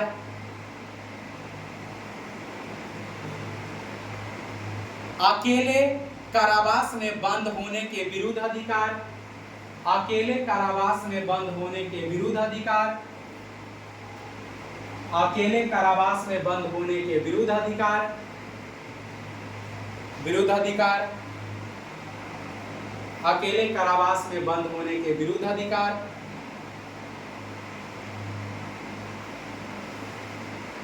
अगला त्वरित सुनवाई का अधिकार, त्वरित सुनवाई का अधिकार, त्वरित सुनवाई का अधिकार।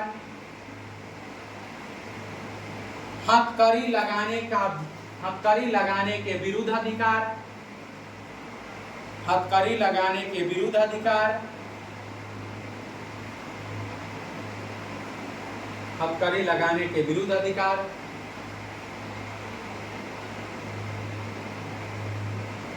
विरुद्ध अधिकार।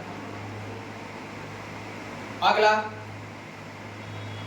अमानवीय व्यवहार के विरुद्ध अधिकार, अमानवीय व्यवहार के विरुद्ध अधिकार।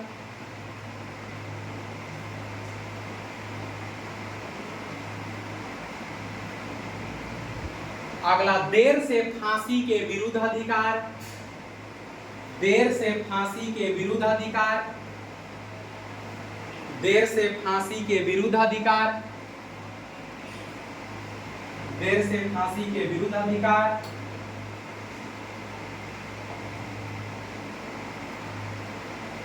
देर से फांसी के विरुद्ध अधिकार। विदेश यात्रा का अधिकार, विदेश यात्रा का अधिकार।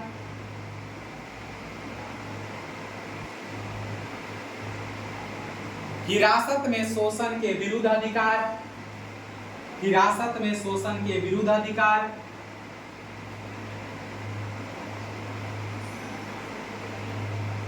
अगला आपातकालीन चिकित्सा सुविधा का अधिकार, आपातकालीन चिकित्सा सुविधा का अधिकार, आपातकालीन चिकित्सा सुविधा का अधिकार, आपातकालीन चिकित्सा सुविधा का अधिकार, आपातकालीन चिकित्सा सुविधा का अधिकार,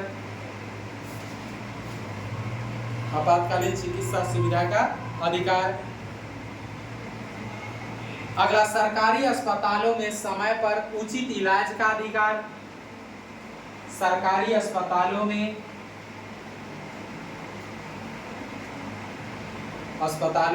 समय पर उचित इलाज का अधिकार। राज्य से बाहर आने जाने का अधिकार, राज्य से बाहर आने जाने का अधिकार। क्या था? सरकारी अस्पताल में समय से उचित इलाज का अधिकार हो गया। राज्य के बाहर आने जाने का अधिकार। निष्पक्ष सुनवाई का अधिकार, निष्पक्ष सुनवाई का अधिकार, निष्पक्ष सुनवाई का अधिकार।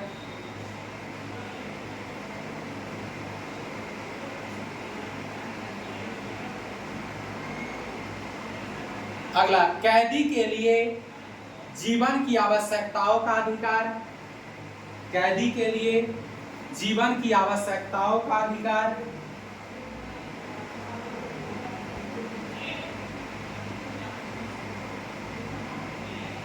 अगला पॉइंट, महिलाओं के साथ आदर, महिलाओं के साथ आदर, महिलाओं के साथ आदर और सम्मान पूर्वक व्यवहार करने का अधिकार, सम्मान पूर्वक आदर करने का अधिकार, सम्मान पूर्वक आदर करने का अधिकार।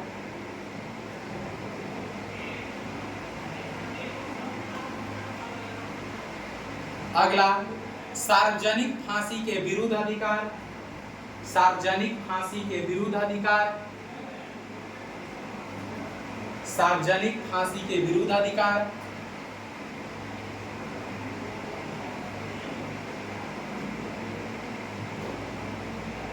अगला सूचना का अधिकार, सूचना का अधिकार, प्रतिष्ठा का अधिकार, प्रतिष्ठा का अधिकार,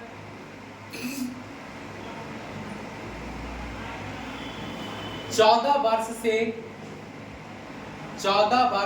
से कम, या 1 मिनट, 14 वर्ष की उम्र तक के, 14 वर्ष की उम्र तक के बच्चों को निःशुल्क शिक्षा का अधिकार, 14 वर्ष तक के बच्चे को निःशुल्क शिक्षा का अधिकार, निःशुल्क शिक्षा का अधिकार,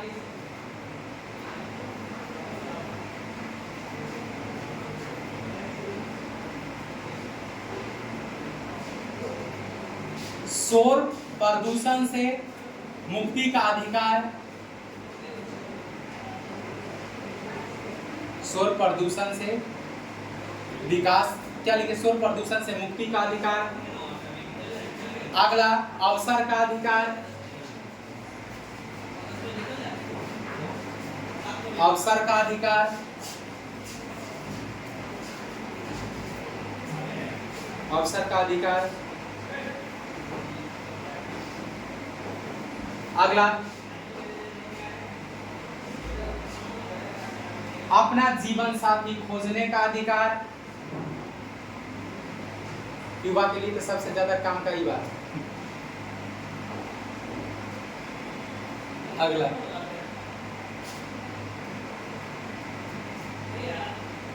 अभी ज्यादा युवा का समस्या है यही है ना। चलिए ETC आदि, और समय देखिए, इसका समय अभी रुका नहीं है। यह सिद्धांत जब दिया गया तो समय समय पर क्या है, जैसे संविधान का बेसिक स्ट्रक्चर आया था, तो बेसिक स्ट्रक्चर का उस समय नहीं बताया गया था, आए थे ना भाई। तो बेसिक स्ट्रक्चर क्या है संविधान का, उसको उस समय डिफाइन नहीं किया गया पूरा को, लेकिन जैसे जैसे आगे विवाद बढ़ता गया और मुद्दा आते गया, उसमें सुप्रीम कोर्ट बताते गया। उसी तरह से इसका भी है, जीवन के प्राण एवं दैहिक स्वतंत्रता के अंतर्गत सुप्रीम कोर्ट जो इसका विस्तार करता है, यह विस्तार एक बार नहीं बताया गया, समय समय पर इसको क्या किया गया, बताया गया है। और आगे भी यह क्रम क्या होता रहेगा, आपका चलता रहेगा।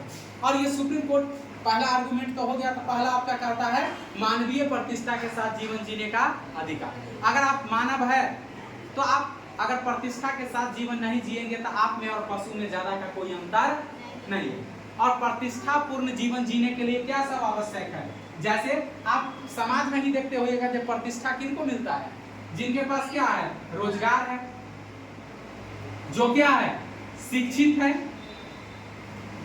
जिनके पास क्या है, आवास है, ये सब व्यक्ति को क्या मिलता है, सम्मान मिलता है, प्रतिष्ठा मिलता है। तो सभी व्यक्ति जिनके पास स्वास्थ्य है, ठीक है, ये सारे चीज है, इसका मतलब आप समाज में प्रतिष्ठा से रहेंगे। तो ये सब का आपके पास क्या है, अधिकार है। इसका मतलब है प्रतिष्ठा के साथ जीवन जीने के अधिकार में कहने का मतलब है सब चीज क्या हो गया, इमेंशन हो गया। फिर उसके बाद क्या हो गया, आपका स्वच्छ वातावरण में आपको जीने का क्या है, अधिकार है। अगर आपके अगल बगल में कोई ऐसा उद्योग धंधे लग रहे हैं, कोई ऐसा इंडस्ट्री लग रहा है जिससे बड़े पैमाने पर प्रदूषण निकलने का संभावना है, तो आप उसके लिए क्या कर सकते हैं, आर्टिकल 21 का सहारा लेकर सुप्रीम कोर्ट या हाई कोर्ट क्या कर सकते हैं, जा सकते हैं। फिर है आपका जीवन का अधिकार। तो जीवन के अधिकार में भाई फिर से देखिए, जीवन के अधिकार को मान लिए सुप्रीम कोर्ट अलग से इसका बहुत बड़ा क्या किया है, व्याख्या किया है। आपको जीवन जीने के अधिकार में मरने का अधिकार शामिल नहीं है। जीवन जीने के अधिकार में मरने का अधिकार क्या है, शामिल नहीं है। इसका मतलब हो गया जे कोई व्यक्ति अपने जीवन से तंग आके और सोचता है कि सुसाइड कर ले, अगर आप सुसाइड कर रहे हैं, मर गए तो कोई बात नहीं, मर गए फिर भी नहीं छोड़ेगा, फिर भी चीर फाड़ देगा राज्य। पोस्टमार्टम क्या है, चिरेगा ही ना, पता नहीं चलेगा, बता रहे समझ में, लेकिन आपको पता नहीं चलेगा। लेकिन अगर बच गए तो राज्य पनिशमेंट देगा, उसके बाद आप रहेंगे सलाखों के पीछे, अच्छा से जिएगा। ठीक है। तो आपके पास क्या है, जीवन का अधिकार। फिर निजता। अब देखिए, निजता के अधिकार को समय समय पर इसको भी क्या किया गया, विस्तृत किया गया है। जैसे निजता के अधिकार में हम किसके साथ शादी करना चाहते हैं, ये हमारा कौन सा मामला हो गया। हम क्या खाना पसंद करेंगे, ये हमारा कौन मामला हो गया, निजी मामला हो गया। अब राज्य कह रहा है बीफ मत खाओ, बीफ मत खाओ, बीफ बंद करो। आर्टिकल 21 रहा कि क्या हो गया, समाप्त हो गया। वही बात अब आपको बात हुआ, नीतीश कुमार कहता है दारू छोड़ दो, बात आ रहा समझ में। नीतीश कुमार क्या बोलते हैं, दारू छोड़ दे। उसका डायलॉग याद करो, जे पापा ने कहा क्या क्या, दारू छोड़ दो, मम्मी ने कहा पारो छोड़ दो, अब मेरा मन करता है मैं दुनिया ही क्या करूं, छोड़ दो। अब पता नहीं यार, अब निजता के अधिकार में आपका निजी मामला, आप क्या खाएंगे, क्या पिएंगे, किसके साथ सोएंगे, किसके साथ बैठेंगे, कौन आपका दोस्त होगा, क्या पढ़ेंगे, बात आ रही समझ में। ये सब आपका कौन सा मामला हो गया, निजी मामला। फोन में पासवर्ड आप क्या रखेंगे, ये आपका क्या हो गया, निजी मामला। आप फोन पर किससे चैटिंग करेंगे, किससे बात करेंगे, ये आपका कौन सा मामला हो गया, निजी मामला हो गया। अगर इसमें कोई कूदने का कोशिश करता है, सुप्रीम कोर्ट, ये क्या है आपका, ये आर्टिकल 21 का उदारवादी व्याख्या है। इसमें से कौन कौन उदारवाद है, उदारवादी है पीछे से आप लोग, अच्छा आप लोग छोड़िए उनसे, आप लोग रूढ़िवादी हैं कि उदारवादी है, क्या है बीच में है। रूढ़िवादी है कि उदारवादी है, अब तो अपने से बना लिए, बीच में है। सर ऑप्शन ही नहीं है तो सिलाई बैलेंस है। ठीक है, आप डिसाइड नहीं कर पा रहे हैं ना, परिस्थिति, परिवार, समाज, एक आपके रूढ़िवादी हो जाए, उदारवादी हो जाने से क्या होता है, बात है समझ में। ठीक है, चलिए उसके बाद में क्या है, आपका निजता का अधिकार हो गया, फिर स्वास्थ्य का अधिकार हो गया। ये सब स्वास्थ्य के अधिकार का कहने का मतलब, तो जैसे राज्य, क्या राज्य आयुष्मान कार्ड चलाया, आयुष्मान योजना, ये क्या है, यही इसी आपका आर्टिकल 21 का तो क्या है, परिणाम है। आयुष्मान कार्ड हो गया, फिर जो जगह जगह पर देखेंगे सरकारी हॉस्पिटल बना हुआ है, ये किसके लिए बना हुआ है, आप ही के लिए तो बना हुआ है। ठीक है, तो ये हो गया स्वास्थ्य से रिलेटेड। फिर 14 वर्ष से जो कम उम्र का बच्चा है, 14 वर्ष से उम्र तक के बच्चे को क्या है, निःशुल्क शिक्षा। तो आप देखिए क्लास 1 से लेके 8 तक पढ़े, आपको कहीं भी 1 रुपया देना पड़ा है, 1 रुपया खर्च हुए, किसी प्रकार का एग्जाम फी, किसी प्रकार का रजिस्ट्रेशन फी, किसी प्रकार का परीक्षा फी आपसे लिया गया है, नहीं। इसका मतलब है निःशुल्क शिक्षा आपको दिया गया। फिर इससे पीछे भी आप देखेंगे आंगनबाड़ी, बैगनबाड़ी, बालबाड़ी, ये सब में भी आप देखेंगे तो वहाँ पर क्या है, आपको निःशुल्क शिक्षा मिलती है। ठीक है, उसके बाद हथकड़ी लगाने के विरुद्ध अधिकार। इसका मतलब है आपको कोई हथकड़ी लगा रहा है तो पहले उसको वो क्या करना, बताना पड़ेगा, कारण बताना पड़ेगा, और उसके पास क्या होना चाहिए, वारंट होना चाहिए। जज का आदेश है कि नहीं।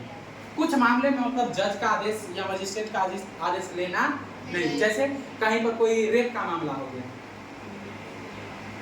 आपराधिक मामले हो गए, तो आपराधिक मामले में पुलिस के पास डायरेक्ट अधिकार होता है आपको गिरफ्तार करने का। ठीक है, लेकिन सिविल मामले में जब तक राज्य ये मजिस्ट्रेट आदेश नहीं देगा तब तक नहीं होता है। ठीक है, उसके बाद अगला देखेंगे तो अमानवीय व्यवहार के विरुद्ध, अगर आपके साथ अमानवीय व्यवहार होता है तो उसके विरुद्ध ये आपका क्या है, अधिकार है। जो आपके साथ अमानवीय व्यवहार नहीं, अगर आपको कैद किया गया है और जहां पर कैद किया गया वहां एकांतवास में आपको रखा जाता है, तो आपको पता है मूवी आपने देखे होइएगा, जो एकांत में एक सेल में अकेला में किसको रखा जाता है, और फिर उसके साथ एक अकेला सेल में क्या किया जाता है, फिर उसमें का 2-4 कांस्टेबल ढूंढता है, फिर एसआई ढूंढता है, फिर जाके अंदर में जो उसके साथ होता है। इसीलिए अगर एकांत में अगर आपको रखा जाता है तो इसका भी आप क्या कर सकते हैं, विरोध कर सकते हैं। ठीक है, उसके बाद निष्पक्ष सुनवाई का अधिकार, किसी के पक्ष में नहीं। निःशुल्क कानूनी सहायता, इसका मतलब अगर आप अपना वहां पर आर्गुमेंट देने के लिए न्यायालय में अगर अपना पक्ष रखने के लिए आपके पास उतना पैसा नहीं है, आप क्या कर सकते हैं, विधि व्यवसाय को नहीं कर सकते हैं, तो राज्य का जिम्मेदारी बनता है जो किसी व्यक्ति को विधि व्यवसाय क्या करना है, उपलब्ध करवाना, वो राज्य की जिम्मेदारी है। ठीक है, फिर महिलाओं के साथ आदर और सम्मान पूर्वक व्यवहार करने का अधिकार। ठीक है। फिर सार्वजनिक फांसी के विरुद्ध अधिकार, आपको सार्वजनिक फांसी नहीं दिया जा सकता। अगर किसी को अगर फांसी में दिया देरी किया जाए वो उसका भी विरोध करने का क्या अधिकार है।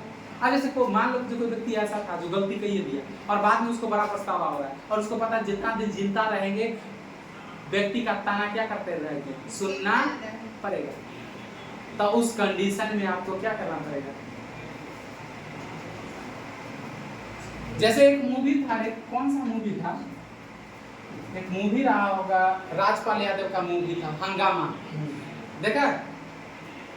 हाँ देखें। क्या देखा इसे? वो इसमें ये भी आपके आर्टिकल है, इसमें ये भी कहा है कि इधर उधर झांकने का अधिकार नहीं। और उस मूवी में ये सब क्या करते रहता है और सब भाग जाता है, बाद में बेचारा फंस जाता है वो भाई, और बाद में उसके साथ जो होता है। इसका मतलब इधर उधर झांकने का अधिकार भी आपके पास क्या है। इधर उधर का मतलब समझे, आप पड़ोसी वाला नहा रहा है, आप छत पर चढ़ के देख रहे हैं, ये गलत बात है ना।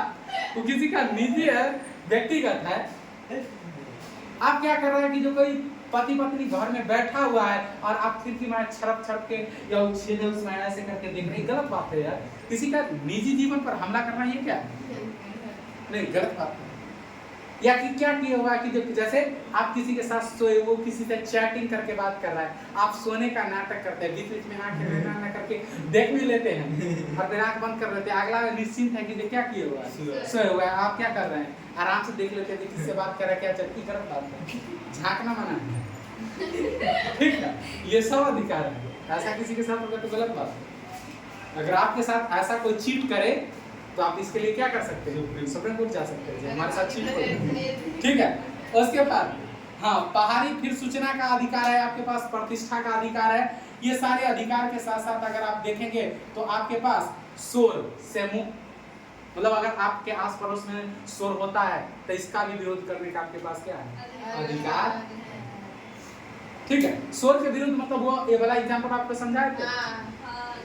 ठीक है। अगर कोई शादी विवाह में ज्यादा जोर से डीजे बजाता है तो आर्टिकल 21, 32 और 21 के माध्यम से डायरेक्ट कहाँ जाएंगे, सुप्रीम कोर्ट। और वहां पर कह सकते हैं कि दरअसल ध्वनि प्रदूषण के कारण मेरा जीना क्या हो गया है, हराम हो गया है। उसके बाद क्या है आपके पास, अपने हिसाब से जीवन साथी खोजने का क्या है, अधिकार। इससे आपको कोई वंचित नहीं कर सकता है, सिर्फ बापू को छोड़ राज्य नहीं कर सकता है, बापू कर सकता है। मतलब संविधान बापू को भी अधिकार नहीं देता है, लेकिन बापू तो संविधान से ऊपर है, क्योंकि प्रत्येक घर में संविधान से ऊपर एक व्यक्ति बैठा हुआ है, किंग जोन। और किंग जोन के भूमिका में प्रत्येक घर में कौन है, बाप। बाप नाम का चीज है वो। कोई संविधान काम नहीं करेगा, कोई वहाँ पर कोई संविधान नहीं काम करेगा, कोई विधि व्यवसाय काम नहीं करेगा, कोई वकील वहाँ पर सिर्फ चप्पल जूता और लाठी के अलावा बाकी कोई काम आने वाला नहीं। तो ये था आपका आर्टिकल नंबर कितना, 21। ठीक है, चलिए।